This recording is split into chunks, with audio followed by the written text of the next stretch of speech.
E aí, pessoas, beleza? Bom dia, boa tarde, boa noite, tudo em paz? Onde vocês estiverem nesse mundão de Deus, como é que estão as coisas? Tudo tranquilo? Tudo maravilhoso aí, onde você estiver aí no Acre, estiver em Roraima, estiver em Sergipe, estiver no Mato Grosso, estiver no Brasil, né? Rio de Janeiro, São Paulo, ó, onde você estiver nesse mundão de Deus aí, onde você estiver perdido nesse mundão de Deus, né? Que todo lugar é um centro, né? Olha, todo lugar é um centro, então onde você estiver aí, muito obrigado, valeu, muito obrigado por você estar aqui assistindo o vídeo no canal Paulo Dharma 1970. Meu Instagram tá aqui, ó, @Paulo Dharma 1970. Muito obrigado mesmo. Obrigado pela sua visualização, tranquilo? Ó, para quem não me conhece, eu sou o Paulo do canal Paulo Dharma 1970. Paulo Dharma, eu sou o Paulo do canal Paulo Dharma. Tô aqui mais uma vez fazendo a cabeça do vídeo, né? Como sempre, pedindo para você curtir o vídeo, né? Curte o vídeo aí, se inscreve no canal, comenta.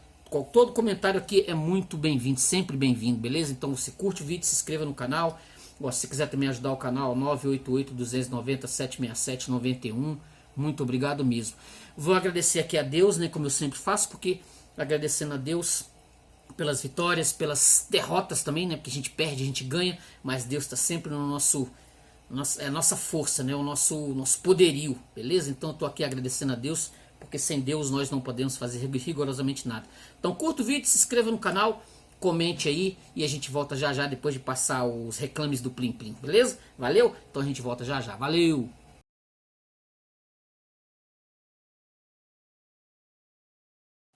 E aí, beleza? Tranquilo? Bacaninha? Há algum tempo eu topei com essa edição aqui, né? As Cruzadas, Bruno Leniger, né? Da editora Bruguera, de 1968. Eu topei com isso aqui num sebo. Quando eu era adolescente, eu costumava pegar muito essas edições aqui nas bibliotecas. Eram muito comuns, né? Várias dessas edições com clássicos da literatura de forma condensada. E essas edições elas tinham uma coisa interessante que elas vinham com quadrinhos, né? Nas páginas elas vinham com quadrinhos e eu achava isso muito legal, né? Óbvio, era na época, né? Eu lia e encontrava essas edições e achava muito interessante. Ela tinha esses quadrinhos, olha que interessante, que era uma forma de você fazer leitores, né? Usar o expediente da história em quadrinho, com o livro. Eu peguei várias dessas edições, vários desses livros, inclusive são listas aqui, ó, tem a lista dos Países das Maravilhas, Príncipe Mindingo, Os 10 Mandamentos, Viagem ao Centro da Terra, do Júlio Verne, e vários, A Conquista do Espaço, Cici, Guilherme Tell, As Mil e Uma Noites, A Volta ao Mundo em 80 Dias, quer dizer, um monte.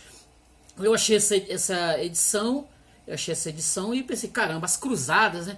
Eu já tinha feito um vídeo, né, sobre justamente, né, a primeira cruzada, que é o Jerusalém Libertada. Tem um vídeo no canal, né, do Tasso, aqui, ó, que é justamente a primeira cruzada. Mas quando eu fiz esse vídeo aqui com o poema do Tasso, eu não tinha ainda essas cruzadas. Eu só li o poema. E assim, as informações que eu tinha sobre as cruzadas eram aquelas informações que a gente pega por aí, né? Depois até essa edição do Tasso também eu fiz resenha sobre essa edição do Tasso, porque contando a história do Tasso e também falando sobre a primeira cruzada. A primeira cruzada, né, que teve o Pedro Eremita, teve o Godofredo, né? O Godofredo foi que se tornou, entre aspas, o primeiro rei de Jerusalém depois da conquista de Jerusalém aos mouros, aos muçulmanos, né? Aos muçulmanos, quando ele em 1899 ele consegue derrotar os muçulmanos que estavam controlando a Jerusalém. A Jerusalém já não era mais dos judeus, né? A Jerusalém não era mais dos judeus. Ela estava de posse há uns 400 anos de posse dos muçulmanos. Lembrando que Maomé ele estipula a religião muçulmana em 622 depois de Cristo.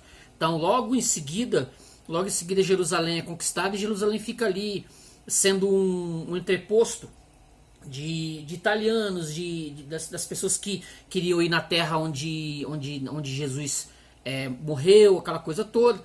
E assim, tinham os peregrinos iam lá. E os muçulmanos resolveram fechar essa parte para que os peregrinos não tivessem acesso mais lá ao túmulo de Cristo, aquela coisa toda. E aí o Papa Urbano II ele resolve fazer ele resolve fazer um pedido, né?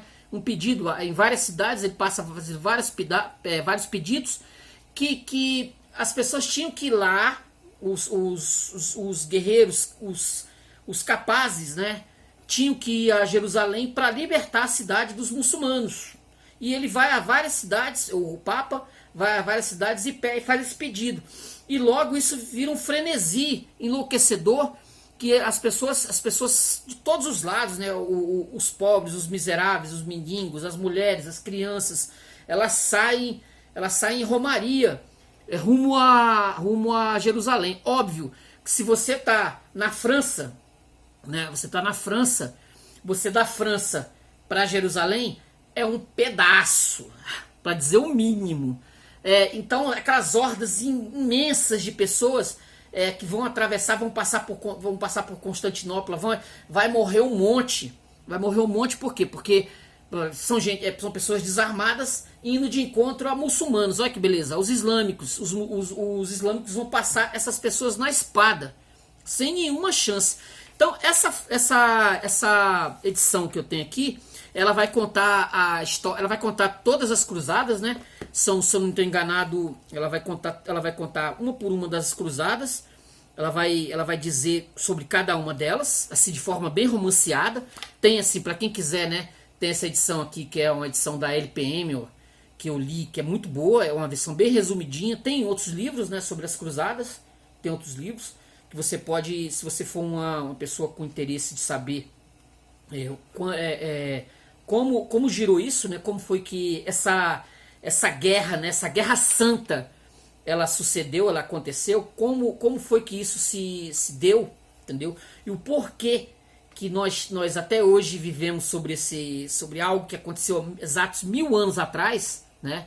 Há 1000 anos, um pouquinho menos de 1000 anos atrás, como isso se deu. Quer dizer, teve ao total 5 cruzadas, né? 5 cruzadas. A primeira foi a mais vitoriosa, foi exatamente a do Godofredo e do Pedro o Grande, né? Que era um eremita, ele e aquela turba de miseráveis, eles saem para tomar Jerusalém, né? Isso vai ser relatado, como eu falei, vai ser relatado no Jerusalém Libertada, do Torquato Tasso, vai ser relatado lá. Então esse livreto aqui, ele vai dar exatamente esse ponto aqui. Ele vai começar com esse pontinho aqui, da Cecily Morrison. Olha só, as origens das cruzadas, vai dar a introdução, ó.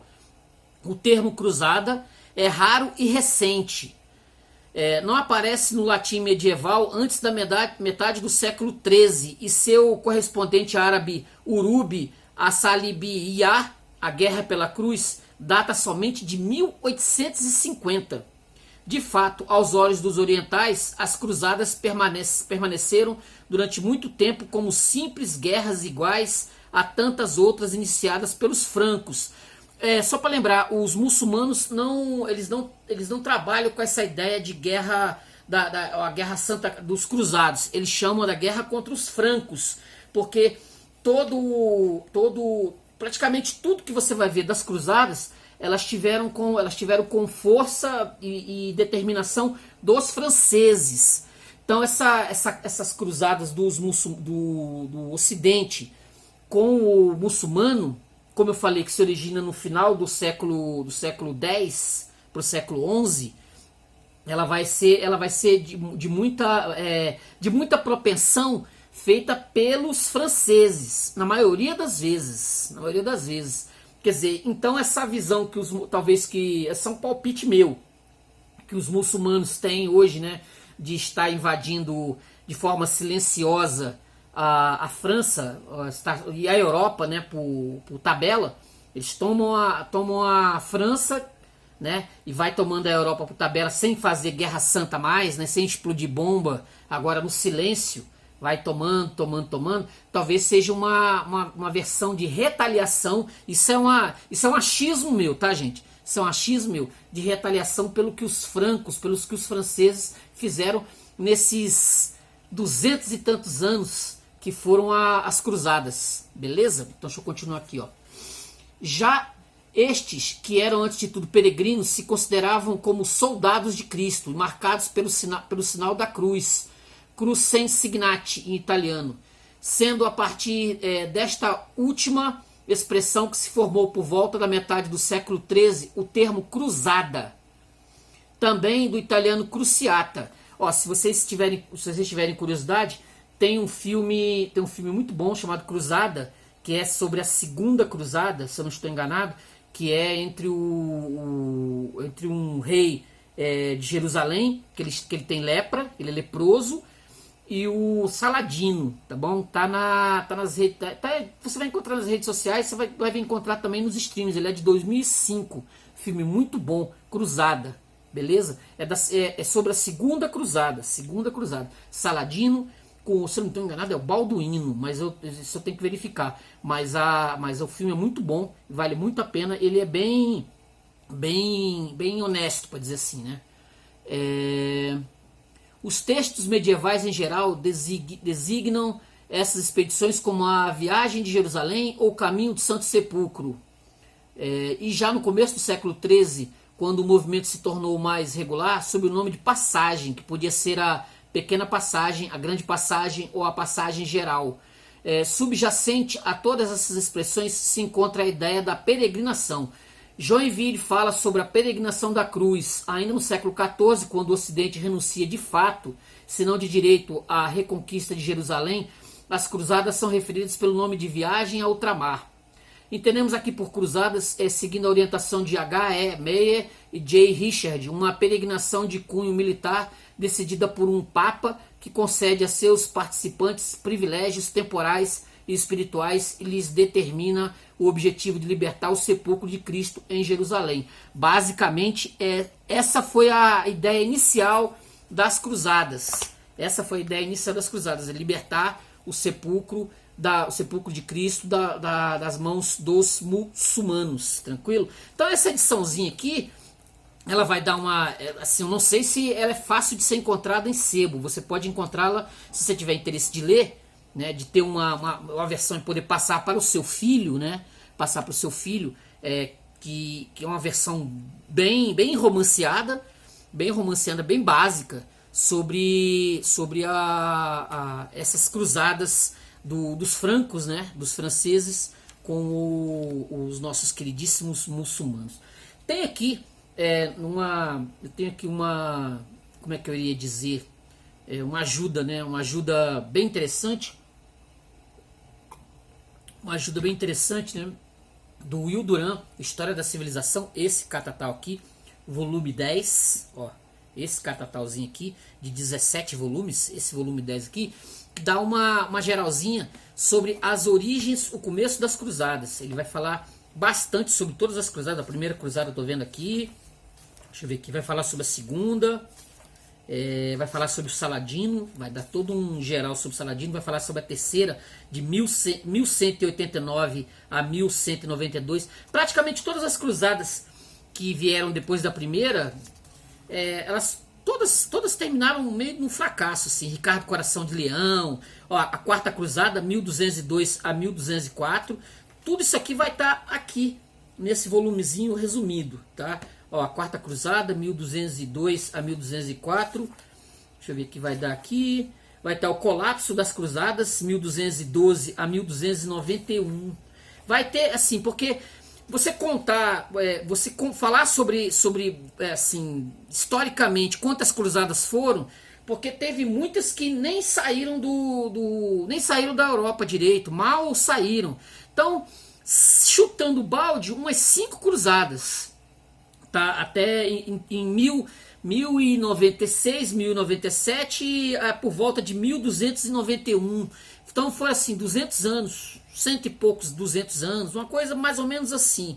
Então ele vai dar aqui, ó, uma ideia de como foi isso, ó. Muito interessante as cruzadas. Ele vai datar entre 1095 e 1291. Esse geral foi o período das cruzadas. Quando os muçulmanos tomam de vez, os mongóis, né, tomam de vez aquelas áreas árabes, os turcos tomam de vez aquelas áreas árabes, aí os cristãos, os judeus já não tinham Jerusalém há muito tempo, mas os cristãos só vão botar o pé novamente em Jerusalém quando acontecer a Primeira Guerra Mundial, Primeira Guerra Mundial, quando em 1914, né, começar a Primeira Guerra Mundial, em 1917 os ingleses, entre aspas, tomarem posse, né, de Jerusalém. Aí depois vai passar esse período, né, de 1917 até 1948, quando ela passa a ser realmente, ela volta a ser de posse dos israelenses, entendeu? Aí, os cristãos estiveram entre 17 e 47 até a independência de Israel, que aí passa a ser de posse dos israelenses, está lá de 48 para cá, tranquilo? Então aqui, ó, as cruzadas, as causas. Ó, as cruzadas constituíam o ato culminante do drama medieval e talvez o acontecimento mais pitoresco na história da Europa e do Oriente Próximo.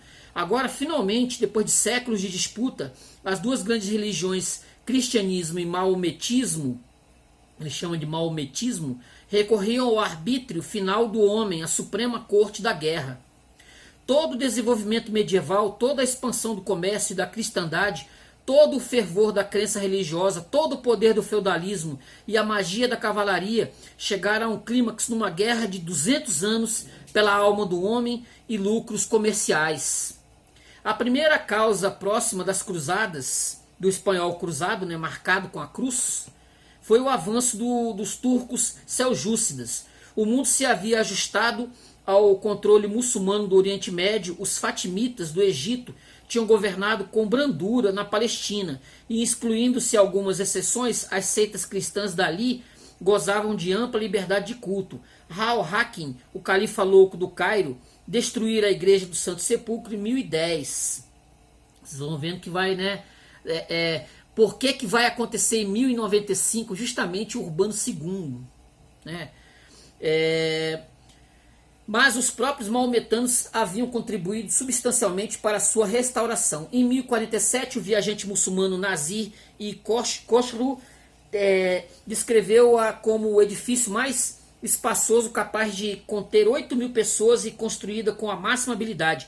Interiormente, a igreja está adornada em toda parte com brocado bizantino trabalhado em ouro, e retrataram Jesus, a paz esteja com ele, cavalgando num burro. Esta não passava de uma das muitas igrejas cristãs em Jerusalém. Peregrinos cristãos tinham livre acesso aos lugares santos. Uma peregrinação à Palestina constituía havia muito tempo uma forma de devoção ou penitência. Em toda parte na Europa encontravam-se romeiros que, como sinal de peregrinação realizada, usavam folhas de palmeiras cruzadas da Palestina. Tais homens, disse Piers Plowman, tinham permissão de ficar deitados por toda a vida daí em diante, mas em 1070 os turcos tomaram Jerusalém aos fatimidas, e peregrinos começaram a trazer para suas terras narrativas de opressão e profanação. Uma velha história não verificável conta que um caminhante, o Pedro Eremita, que eu citei aqui, Pedro Eremita, deixa eu ver aqui, trouxera ao Papa Urbano II uma carta de Simeão, patriarca de Jerusalém, pormenorizando a perseguição dos cristãos ali e implorando o auxílio pontifical, isso em 1088. A segunda causa próxima das cruzadas foi o perigoso enfraquecimento do Império Bizantino. Durante 7 séculos ele havia estado na encruzilhada da Europa e Ásia, onde o Império Bizantino é onde hoje está a Turquia, tá? Bizâncio. A gente já falou isso em outros vídeos aqui no canal. Bizâncio. Durante 7 séculos, na Europa Ocidental, rechaçando o exército, ele havia estado na encruzilhada da Europa e Ásia, rechaçando os exércitos asiáticos e as hordas das estepes. Agora suas discórdias internas, suas heresias intermitentes, seu isolamento do Ocidente pelo cisma de 1054, deixaram-no demasiado fraco para cumprir sua tarefa histórica. Enquanto os búlgaros, patisnaks, cumãs e russos assaltavam suas portas europeias, os turcos estavam desmembrando suas províncias asiáticas. Em 1071, o exército bizantino foi quase aniquilado em Maziquer. Os seljúcidas tomaram Edessa, Antioquia em 1085, Tarso e até mesmo Nicéia, e olhavam para a própria Constantinopla através do Bósforo. O imperador Aleixo I, 1081 a 1118, salvou uma parte da Ásia Menor assinando uma paz humilhante, mas não tinha meios militares para resistir a novos ataques. Se Constantinopla caísse, isso aconteceu em 1453, tá? Aí ela passou a pertencer aos turcos. 1453, a queda de Constantinopla, que você estudou na escola, beleza? Você estudou ou você vai estudar isso na escola, beleza? A Idade Moderna, 1453. Se Constantinopla caísse, toda a Europa Oriental ficaria franqueada aos turcos e a vitória de Tours em 732 teria sido inútil. Esquecendo o orgulho teológico, Aleixo enviou delegados a Urbano II e ao concílio de Piacenza, instando a Europa Latina que o ajudasse a derrotar os turcos. Seria mais prudente, argumentava ele, combater os infiéis no solo asiático do que esperar que eles atacassem as capitais ocidentais através dos Balcãs.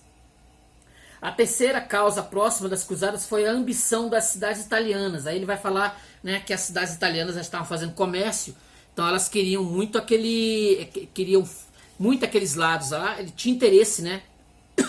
Tinha um interesse muito gigante nisso, né?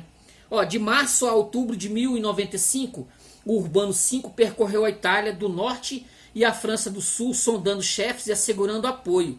Em Clermont, na Auvergne, reuniu-se o Conselho Histórico e, embora fosse em um novembro frio, milhares de pessoas vieram de centenas de comunidades, instalaram suas tendas ao ar livre, reuniram-se numa vasta assembleia que nenhum salão poderia abrigar e vibraram de emoção quando seu compatriota francês Urbano, Papa francês Urbano, se levantou numa plataforma erguida no meio deles e dirigiu-se a eles em francês no discurso de maior influência na história medieval. Palavras do Papa. Ó raça dos francos, raça amada e eleita de Deus, dos confins de Jerusalém e de Constantinopla chegou-nos uma notícia dolorosa, a qual diz que uma raça amaldiçoada, inteiramente afastada de Deus, invadira violentamente as terras desses cristãos e as despovoara com pilhagem e fogo. Essa raça levou uma parte dos cativos para sua própria terra e matou a outra por meio de cruéis torturas. Eles destroem os altares depois de os profanarem com sua impureza. O reino dos gregos está agora desmembrado e privado de um território tão vasto que não pode ser atravessado em 2 meses. Sobre quem repousa então a tarefa de vingar essas afrontas e de reconquistar este território, senão sobre vós, a quem acima de todos os outros Deus conferiu uma notável glória em armas, grande bravura e força a fim de humilhar as cabeças daqueles que vos resistem. Que os feitos de vossos ancestrais vos encorajem a glória e a grandeza de Carlo Magno e outros monarcas vossos. Que o santo sepulcro do nosso Senhor, o Salvador, agora na posse de nações impuras, vos faça erguer-vos e aos santos lugares que se acham agora manchados com poluição. Que nenhuma de vossas posses vos atenha, nem a ansiedade pelos vossos assuntos familiares, pois esta terra onde habitais, cercada de todos os lados pelo mar e pelas montanhas, é agora demasiado pequena para a vossa grande população, mal fornece suficiente alimento para os seus cultivadores. Eis porque vós vos matais e devorais uns aos outros, porque desencadeais guerras e muitos de vós pereceis em lutas intestinas. Façam, portanto, com que o ódio vos abandone, que vossas disputas terminem, entrai no caminho para o santo sepulcro, arrebatai aquela terra de uma raça perversa e submetei-a a vós próprios.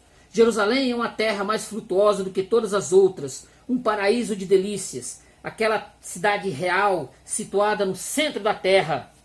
Implora que vades em seu socorro.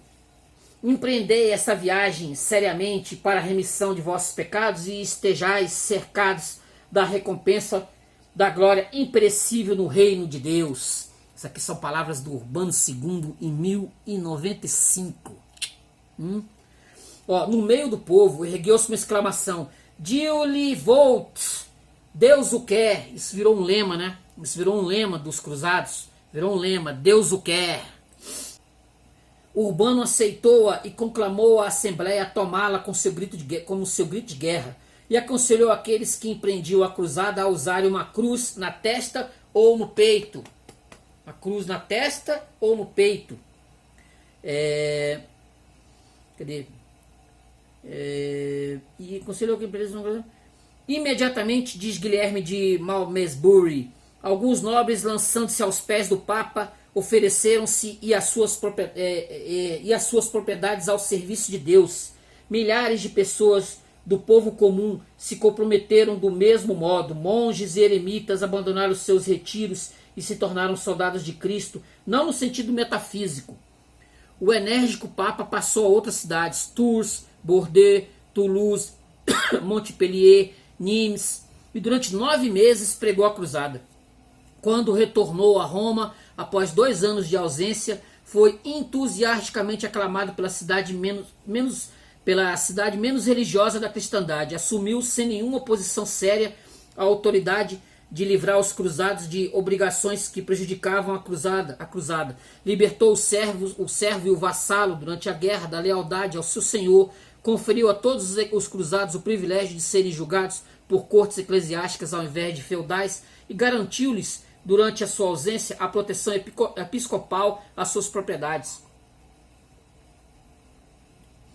Ordenou, embora não pudesse realizar perfeitamente, uma trégua em todas as guerras de cristãos contra cristãos.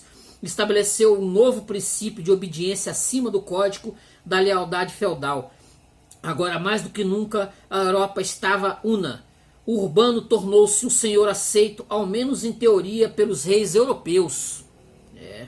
Toda a cristandade se comoveu como nunca, quando se preparava febrilmente para a Guerra Santa. Sensacional, hein? Eita! Aqui, ó, nesse aqui tem essa imagem aqui, ó, um quadrinho. Aqui, ó. Vou mostrar aqui, ó. Deus o quer. Vou mostrar aqui. Deixa eu ver aqui. Sensacional, gente.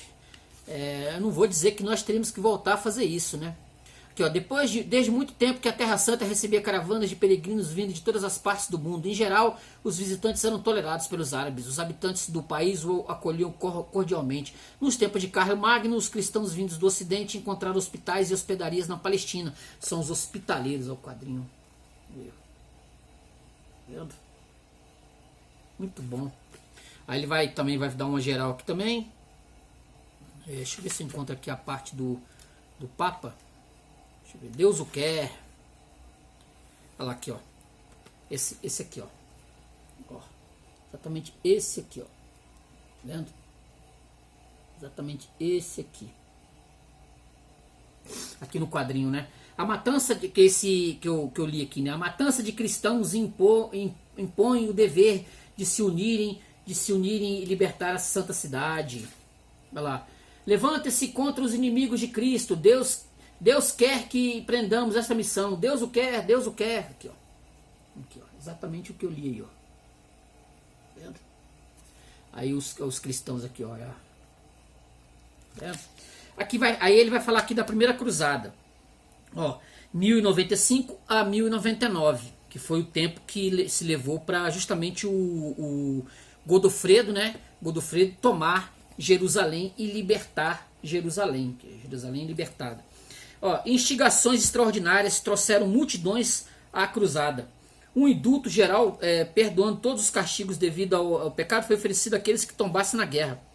Servos tinham permissão de deixar o solo ao qual estavam presos. Cidadãos estavam isentos de impostos. Devedores gozavam de uma moratória quanto ao juro.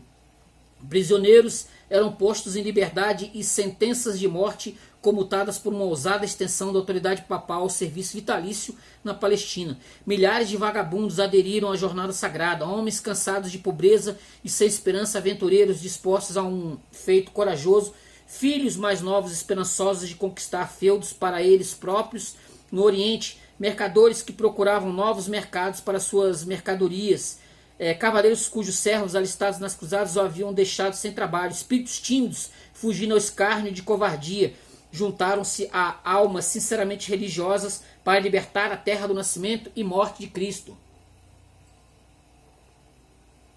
Dá para imaginar um negócio desse?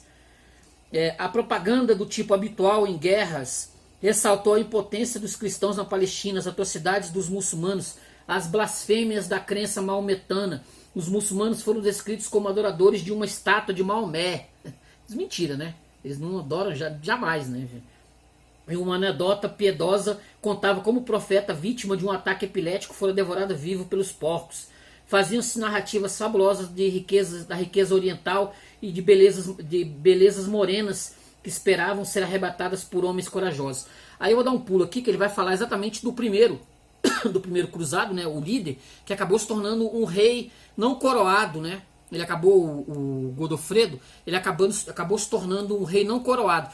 Porque quando acontecer a libertação de Jerusalém, logo ele vai ser um rei não coroado, Godofredo, mas logo ele vai morrer, né? Ele adoece e morre, justamente durante esses 200 anos, Jerusalém terá reis, tá? Vão ser reis, daquelas lutas ali incessantes das cruzadas, tudo que vier a acontecer naquele período ali, Jerusalém tem reis. Tem até aqui nesse livrinho aqui, tem uma lista aqui, ó, bem interessante, dos reis que passaram por Jerusalém. Eu não sei se isso é muito falado, né? Eu não sei se isso é muito falado. Hoje em dia não se ensina mais história como se ensinava antigamente, né? Então Jerusalém teve reis, não os reis hebraicos, tá, gente? Não confundir com os reis lá do Velho Testamento, por favor. Isso aqui, ó, teve reis, justamente lá, teve o Balduíno II, Balduíno III, Balduíno IV. Aqui, ó, vai ter uma lista dos reis que vão estar em Jerusalém. E o último rei vai ser exatamente Henrique II, rei de Chipre, né? Ele vai ser um rei, também vai ser rei de Chipre e de Jerusalém em 1286 a 1291, quando definitivamente Jerusalém passa definitivo para as mãos dos muçulmanos, como eu falei, por volta de até 1917. Vendo aqui, ó, tem uma lista dos reis, como é que seria isso? Jerusalinos? Cartas para redação, né? Os reis de Jerusalém. E alguns até conquistavam algumas cidades ali ao redor, tal, mas essa lista que vai até 1291. Mas em princípio aqui, como esse livrinho das cruzadas que ele vai tratar justamente desse período, né? Aí vai falar do primeiro aqui, ó. Neste Comenos, os chefes feudais que haviam tomado a cruz tinham reunido cada qual sua própria força no seu território. Nenhum rei estava entre eles. Na verdade, Filipe I da França, Guilherme II da Inglaterra e Henrique IV da Alemanha se achavam todos sob a sentença de excomunhão quando Urbano pregou a cruzada. Mas muitos condes e duques se alistaram, quase todos eles franceses ou francos. A primeira cruzada constituiu em grande parte de um empreendimento francês, como eu falei, né? E até hoje o Oriente Próximo fala dos europeus ocidentais como sendo os francos. Tá? Inclusive aqui ela vai falar aqui o livro aqui, né, do Bruno Leninger, que é francês, né? Vai falar aqui isso aqui é uma história da França, né? Pode dizer assim, uma história da França dos guerreiros francos. Tem aqui o Ricardo Coração de Leão, que é inglês e tal, mas vai falar bem do Luís VII, né? Luís VII, que dizem que não foi, que tinha uma esposa chamada Leonor, que não foi lá grande coisa como rei. Inclusive ele se deu mal em uma das cruzadas, na segunda cruzada ele se deu bem mal com essa tal de Leonor, mas aqui nesse livrinho aqui fala bem. Então, se você tiver essa edição em mão, saiba que aqui é uma versão francesa. Deixa eu ver aqui até o título aqui, ó. Deixa eu ver se tem um título em francês aqui. Não tem essa edição aqui. Deixa eu ver, não tem nem a tradução de Enedina Ramalho de Nicola, tá? Mas não tem aqui não tem aqui, só tem aqui a data que é de 1968, mas não tem o título original. Mas aqui eu tô vendo, As Cruzadas, tá vendo? Mas não tem, mas essa é uma edição traduzida do francês. Então ela fala bem, obviamente, dos franceses, né? Porque se você quiser, você pode até dizer que isso foi uma guerra entre os franceses e os muçulmanos, tá bom? Aqui, ó. O Duque Godofredo, senhor de Boilon, primeiro feudo na Bélgica, combinava as qualidades de soldado e monge corajoso e competente na guerra e no governo, e religioso quase fanático. Esse aqui, ó. religioso quase fanático. O conde Boemundo de Taranto era filho de Roberto Guiscard. Ele tinha a coragem e a habilidade do pai e sonhava talhar um reino para si próprio. E suas tropas normandas, aproveitando as antigas possessões bizantinas do Oriente Próximo.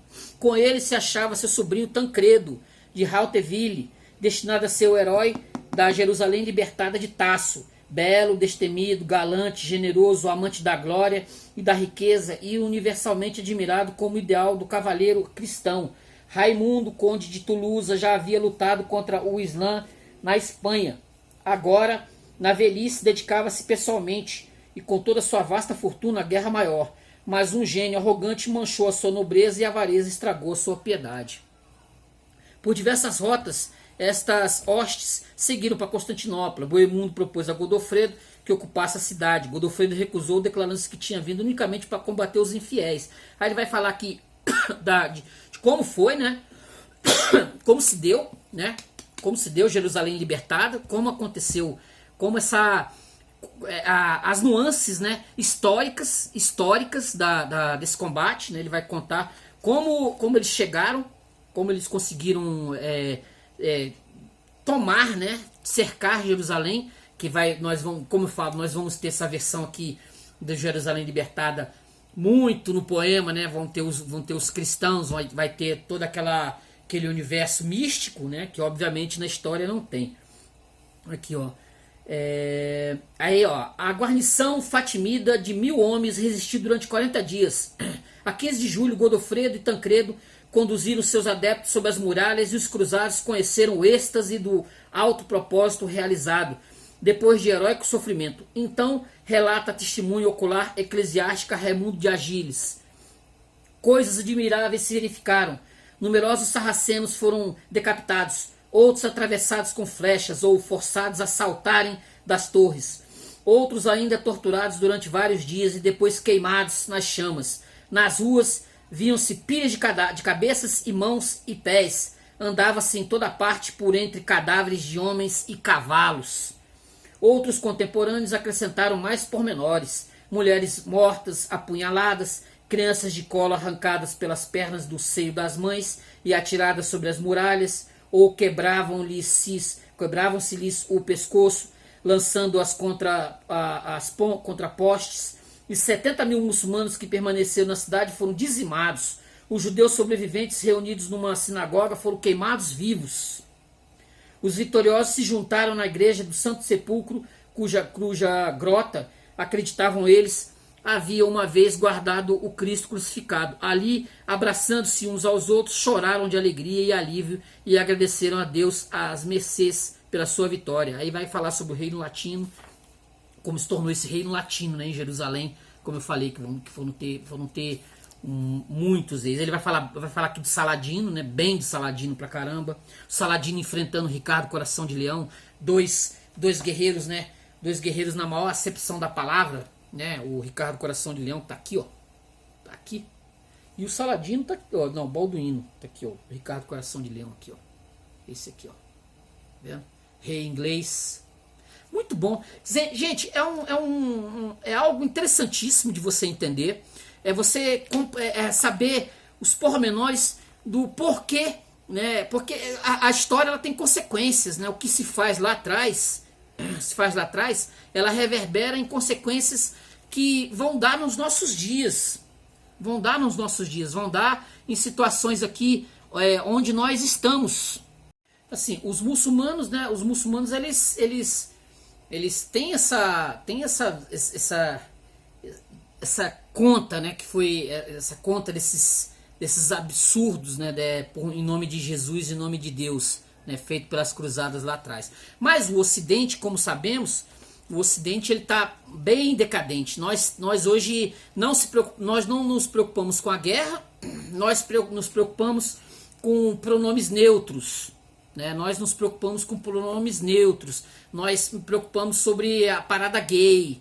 Nós nos preocupamos com isso. O Ocidente está preocupado com isso, enquanto os chineses, russos estão lá né? Tem uma guerra acontecendo na Ucrânia e nós estamos perdidos em pronomes neutros, o que a esquerda, como a esquerda que nós temos no Ocidente, ela quer simplesmente destruir com tudo mesmo, que é o importante para ela, entregar os restos para quem vier, não faz muita diferença para ela. Ó, eu tenho aqui uma para a esquerda, né? Eu tenho aqui uma indicação de leitura, né, para quem quiser, ó, Os Cavaleiros de Cristo, do francês, né, Alain Dermurge. Ó, Templários, Teutônicos, Hospitalários e outras ordens militares na Idade Média. Um livro muito bom, tá?